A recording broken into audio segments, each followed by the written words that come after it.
Ano man ang iniisip, pwede bang pasilip? Pais na ko doon kahit na parang iniinit.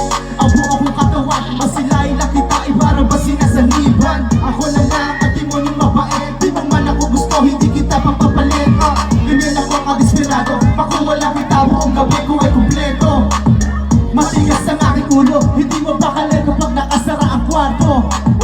Kaya miss, pwede ba? Pabuksan ako at papasukin kita.